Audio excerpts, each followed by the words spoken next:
नमस्ते स्टूडेंट्स, मैं कीमती भी आप सभी का बहुत बहुत स्वागत करती हूँ हमारे यूट्यूब चैनल विद्यापीठ ग्रेजुएशन क्लासेस में, जिसमें हमारा आज का टॉपिक है बीए फर्स्ट ईयर का important question for the exam, जिसमें सब्जेक्ट है हमारा मनोविज्ञान पेपर फर्स्ट, जिसका नाम है मनोवैज्ञानिक प्रक्रियाओं के मूल आधार। और ये पार्ट 2 है लघु उत्तरीय क्वेश्चंस का। जो भी जितने भी लघु उत्तरीय प्रश्न होते हैं उनमें से सिंगल टिक है ये, जिसमें कुछ हमने पार्ट 1 में भी पढ़ा हुआ था। अब जो बाकी बचे हुए हैं जिनको मैंने सिंगल टिक दिया हुआ है वो इस पार्ट में।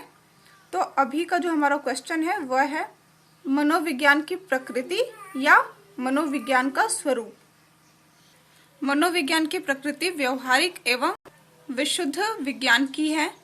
जीवन के प्रत्येक क्षेत्र में मनोविज्ञान की गहरी पैठ है, मतलब कि मनोविज्ञान जीवन के हर क्षेत्र में हमारे कार्य करता है, इसलिए जीवन का प्रत्येक पक्ष इससे प्रभावित होता है।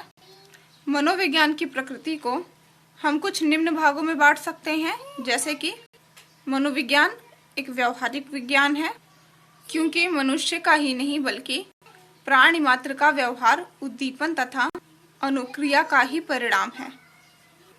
और वाटसन मनोविज्ञान को व्यवहारिक विज्ञान ही मानता है। नेक्स्ट है मानव विज्ञान, मन की प्रकृति का विज्ञान है।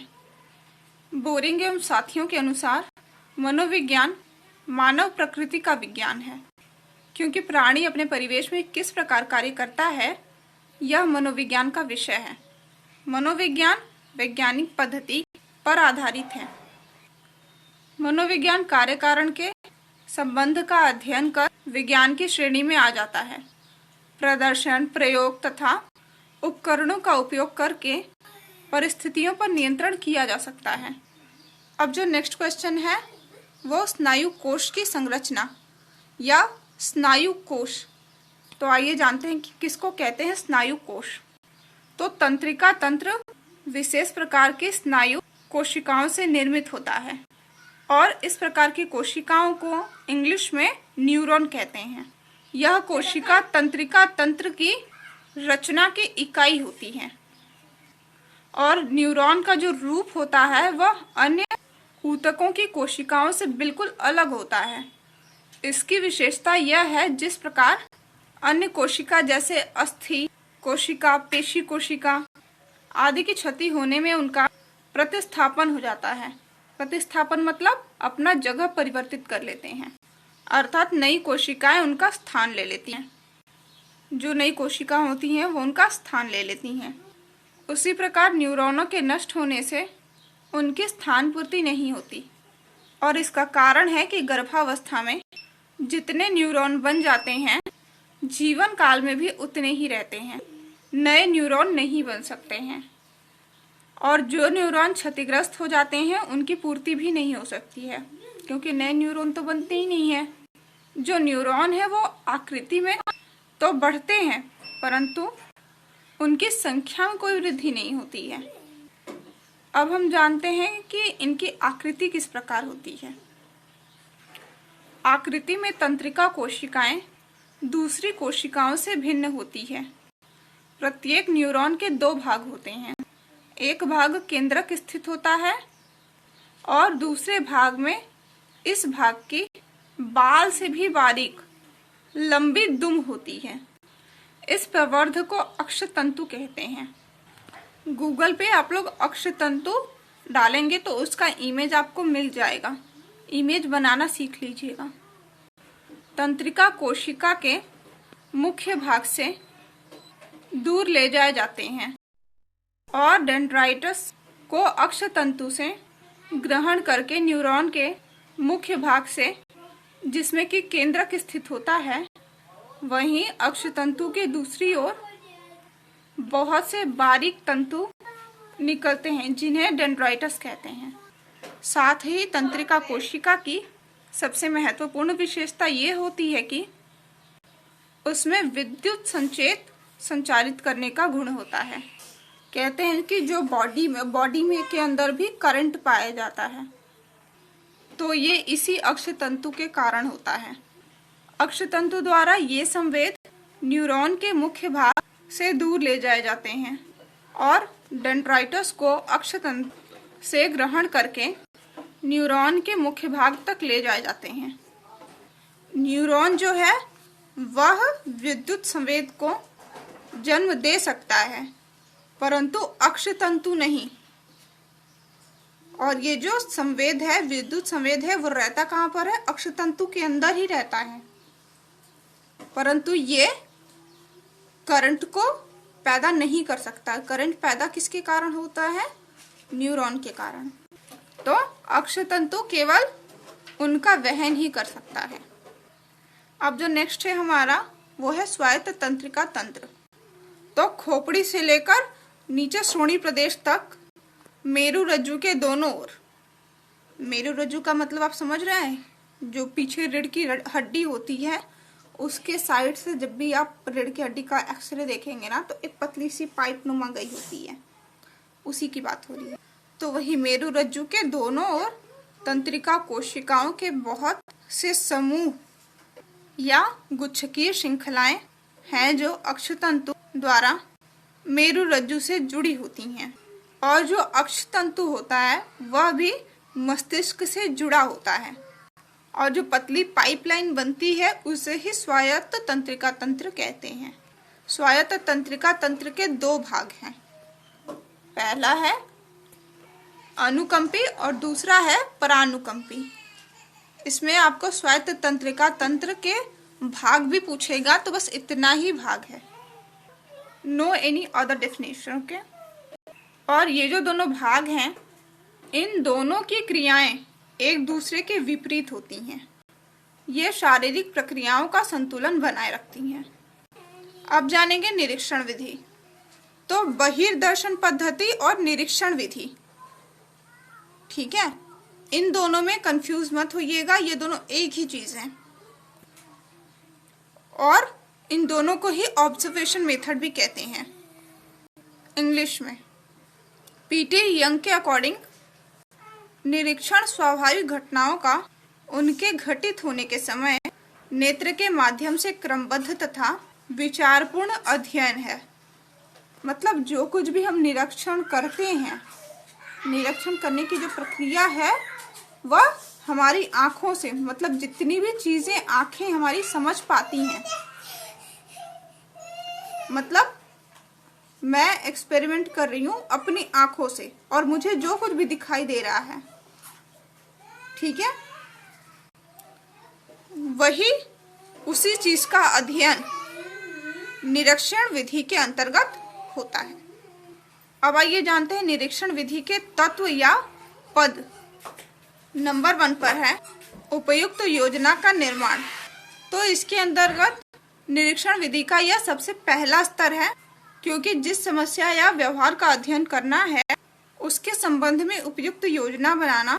इस योजना में निरीक्षणकर्ता को पहले से निश्चित कर लेना पड़ता है कि किन किन लोगों के किन किन व्यवहारों का निरीक्षण करना है, और इसी प्रकार निरीक्षण के लिए किस प्रकार का क्षेत्र होना चाहिए, कौन सी जगह होनी चाहिए, क्या वो प्रयोगशाला होगा, क्लासरूम होगा, मतलब कौन सा फील्ड होना चाहिए, कौन से यंत्र लगेंगे, क्या उपकरण लगेंगे, किस समय में होगा, आदि के संबंध में भी पहले से ही योजना तैयार कर ली जाती है। अब दूसरा है व्यवहार का प्रत्यक्ष अवलोकन करना। जब सारी चीजें हमने इकट्ठा कर ली, समय में निर्धारित कर लिया, तो उसके बाद में क्या आता है? अवलोकन करना, देखना, समझना। तो निरीक्षण विधि के अंतर्गत व्यवहार का प्रत्यक्ष रूप से अवलोकन किया जाना चाहिए। अध्ययनकर्ता समस्या से संबंधित प्रत्येक पक्ष का सूक्ष्म एवं प्रत्यक्ष अध्ययन करता है। यह अध्ययन उसी पर जाकर किया जाता है जहां व्यवहार स्वाभाविक रूप से विद्यमान है। अप्रत्यक्ष अवलोकन की इस विधि में उपयोगिता नहीं समझी जाती।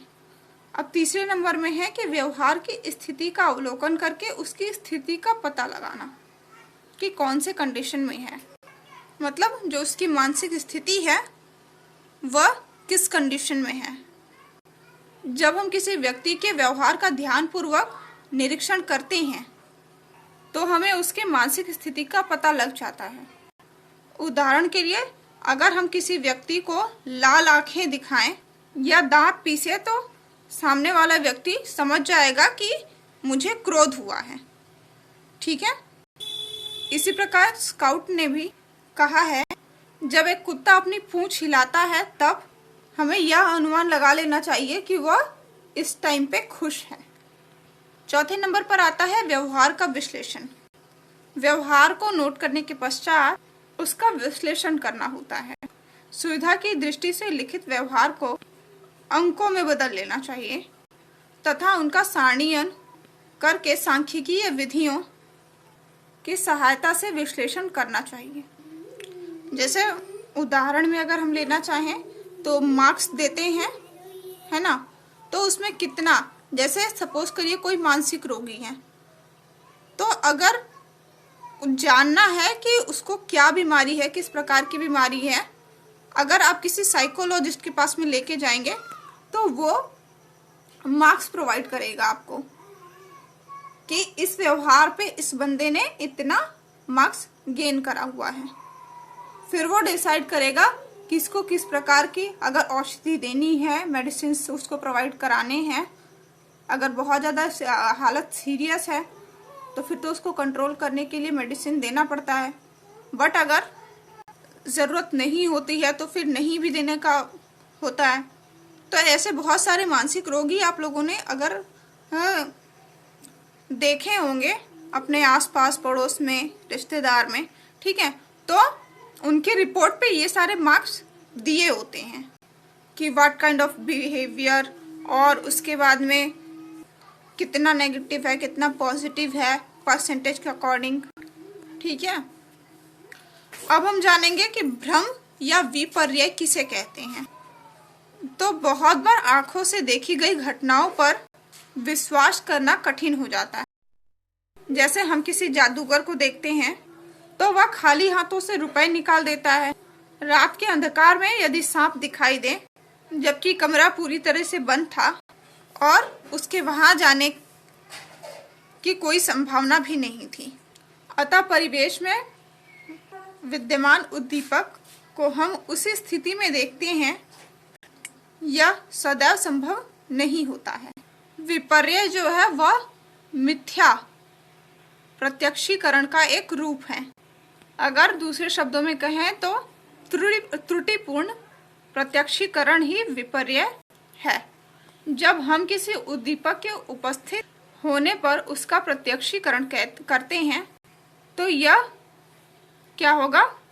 भ्रम होगा। जैसे कि रस्सी को सांप समझ लेते हैं परंतु दोबारा हम उसका प्रत्यक्षीकरण करते हैं, हम उसे जानना चाहते हैं कि वो रस्सी ही है या सांप है, मतलब जो सांप हमने देखा है वो कुछ और तो नहीं है। तो ये क्या होता है कि उसका प्रत्यक्षीकरण हमने बार बार करा हुआ है। और इसी प्रकार किसी वस्तु को गलत समझना अथवा गलत रूप से व्याख्या करना ही विपर्य या भ्रम कहलाता है। अगला है हमारा प्रयास एवं त्रुटि का सिद्धांत, जिसको कि प्रयत्न एवं भूल का सिद्धांत भी कहते हैं और इसे अधिगम के प्रयास एवं भूल का सिद्धांत भी कहते हैं। इसके जो जनक हैं वो थॉर्नडाइक हैं। थॉर्नडाइक ने प्रयास एवं त्रुटि सिद्धांत द्वारा सीखने के 3 सिद्धांत को प्रतिपादित करे हैं, जिन्हें हम थॉर्नडाइक के सीखने के नियम भी कहते हैं। और ये जो तीनों नियम हैं ये प्रत्येक प्रयत्न और भूल सीखने के क्रिया में निहित होता है। ये नियम कुछ इस प्रकार हैं। पहला है प्रभाव का नियम, दूसरा है अभ्यास का नियम और तीसरा है तत्परता का नियम। थॉर्नडाइक ने जो उलझन बॉक्स बनाया हुआ था उसमें ये तीनों घटनाएं ही हमें देखने को मिलती हैं। तो आइए अब हम जानेंगे प्रभाव के नियम के बारे में। इस नियम के अनुसार जिस प्रतिक्रिया में प्राणी को संतुष्टि या सफलता प्राप्त होती है उस प्रतिक्रिया की वह पुनरावृत्ति करता है और जिसमें उसे सफलता नहीं मिलती है वह उसे छोड़ देता है। उलझन बॉक्स की समस्या में भी हमने कुछ ऐसा ही देखा था, जैसे कि बिल्ली का पंजा, जो बटन होता है, जिस बटन से दरवाजा खुलने वाला होता है, वह हर जगह अपने पंजे मारती है, पर जिस जगह पे बटन होता है वहां पे पंजा मारने पर दरवाजा तुरंत खुल जाता है।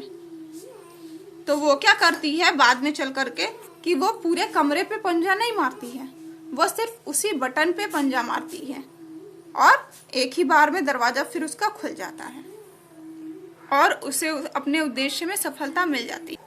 और इसी प्रतिक्रिया को वह दोहराने लगी और जिसके बाद में उसका समय भी कम लगने लगा और उसके उद्देश्य की पूर्ति भी होने लगी और जितनी भी उसकी गलत प्रक्रियाएं थी वह उन्हें छोड़ती चली गई और जिससे उसे लाभ हुआ वह उसके बारे में और भी अपनी सूझ की सहायता से ढूंढने लगी कि कौन सा ऐसा पॉइंट है जिसके कारण ये दरवाजा खुला है। दूसरा है अभ्यास का नियम। अभ्यास के नियम में जैसे ही बिल्ली को पता पड़ता है कि ये पॉइंट है, इसी पॉइंट के कारण दरवाजा खुला हुआ है, तो वो उसी पॉइंट को बार बार अभ्यास करती रही अपने आप को सत्य साबित करने के लिए। तो इस नियम के अनुसार जो क्रिया होती है वह अभ्यास के द्वारा होती है, क्योंकि जो बिल्ली थी वह एक ही बार में उलझन बॉक्स खोलना नहीं सीख पाई थी, बल्कि कई बार के प्रयासों के बाद में वह सीख सकी थी। अतः जिस प्रयास में व्यक्ति को सफलता नहीं मिलता है वह उसका अभ्यास नहीं करता है और जिस चीज में सफलता मिलती है उसी चीज का अभ्यास वह बार बार करता है। तीसरा है तत्परता का नियम। तो व्यक्ति को जब पता पड़ जाता है कि यही सही रास्ता है, यही सही तरीका है, तो उसके क्षेत्र में वह क्या करता है, अपनी तत्परता दिखाता है, जिससे कि वो सारी चीजों को कम समय के अंतर्गत सीख सके। थॉर्नडाइक के इस सिद्धांत के अनुसार क्रिया तभी हो सकती है जब व्यक्ति सीखने के लिए तत्पर हो। यदि वह सीखने के लिए तत्पर नहीं होता है तो सीखने की क्रिया कभी भी प्रारंभ ही नहीं हो सकती है। उलझन बॉक्स की समस्या में जो बिल्ली थी वह भूखी थी और भूख के कारण उसके अंदर क्या था, तत्परता था। इसलिए वह उलझन बॉक्स से बाहर निकल करके मछली खाने के लिए अग्रसर होती है और इसी कारण जल्दी से जल्दी वह उलझन बॉक्स को खोलना सीख गई। नेक्स्ट क्वेश्चन है हमारा, अधिगम का स्वरूप। प्रोफेसर मन के अनुसार सीखना व्यवहार का अपेक्षाकृत स्थायी प्रगतिशील ढंग से वह परिवर्तन है जो प्रशिक्षण अथवा निरीक्षण के परिणाम स्वरूप क्रिया विशेषण में होता है। मैगास तथा इरियन के अनुसार तो जो प्रशिक्षण और निरीक्षण के परिणाम स्वरूप क्रिया विशेष में होता है वही अधिगम कहलाता है। अगर मैगास तथा इरियन की बात करें, जैसा मापन करने से स्पष्ट होता है, सीखना निष्पादन में वह परिवर्तन है जो अभ्यास की दशाओं में होता है। गेट्स मतलब बिल गेट्स तथा अन्य मनोवैज्ञानिकों और दार्शनिकों के अनुसार उनका कहना है अनुभव द्वारा व्यवहार में परिमार्जन लाना ही सीखना है। अब जो हमारा नेक्स्ट क्वेश्चन है कि अनुबंधन किसे कहते हैं, तो अनुबंधन का सिद्धांत पावलोव ने दिया था। सबसे पहले जानते हैं कि अनुबंधन होता क्या है। तो दो उद्दीपकों के मध्य घटने वाला व्यवहार में स्थायित्व आने की प्रक्रिया को ही अनुबंधन कहते हैं, या दूसरे शब्दों में उत्तेजना तथा अनुक्रिया के मध्य स्थापित साहचर्य संबंधों को अनुबंधन कहते हैं। जेम्स ड्रेवर का कहना है अनुबंधन वही प्रक्रिया है जिसमें एक उत्तेजना वस्तु अथवा परिस्थिति के द्वारा प्रत्युत्तर प्रकट होता है। इसके अतिरिक्त यह प्रत्युत्तर प्राकृतिक तथा सामान्य है।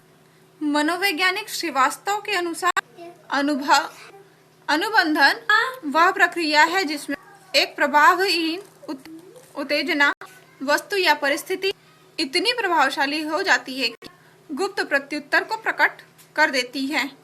तो इन परिभाषाओं से स्पष्ट है कि अनुबंधन में प्रभावहीन उत्तेजना प्रभावशाली हो जाती है। अनुबंधन की धारणा बेक्टेरेव ने साहचर्य परिवर्तन की धारणा से विकसित किया। पावलोव ने 1904 ईस्वी विकसित किया। पावलोव ने 1904 ईस्वी में पाचन संबंधी क्रियाओं का अध्ययन करते समय अनुबंधन की खोज की। प्राचीन अनुबंधन ये भी अनुबंधन के अंतर्गत ही आता है। प्राचीन अनुबंधन की धारणा का आरंभ पावलोव ने कुत्ते पर प्रयोग कर अनुबंधन की धारणा का विकास किया। यर्कस तथा एन रे ने इसका वर्णन एक प्रयोग के इस प्रकार करा हुआ। तो प्रयोग करने से पहले कुत्ते की गाल में छेद करके रबड़ की नली इस प्रकार लगाई गई थी कि जब उसे उत्तेजित करा जाए तो उसके मुंह से क्या हो, लार निकले, और वो लार वो अपने अंदर ही ना रख ले, क्योंकि प्रूफ भी तो करना है ना। तो उस लार को बाहर निकलने के लिए ये रबड़ की नली लगाई गई थी। ठीक वैसे ही जैसे घोड़े को चाबुक मारने के लिए उसके अंदर यहाँ पे नली लगाई जाती है ना, ऐसे उसका मुंह खुला रहता है, ठीक वैसे ही। तो जब घोड़े को चोट लगती है तो क्या करता है, घोड़ा उससे उत्तेजित होता है और वह भागने लगता है, और उसके मुंह के पास में एक नली लगाया हुआ था जिससे कि जो लार है वह इधर उधर ना जा करके एक कटोरे में गिर सके। और इन सब के लिए एक स्टैंड बनाया गया जिसमें कुत्ते को खड़ा करा गया ताकि कुत्ता इधर उधर ना भागे, मतलब कि प्रयोग के समय वांछित अनुक्रिया दे सके। प्रयोग के समय कुत्ते के गाल में एक नली लगाई जाती थी और उसका संबंध एक जार से था।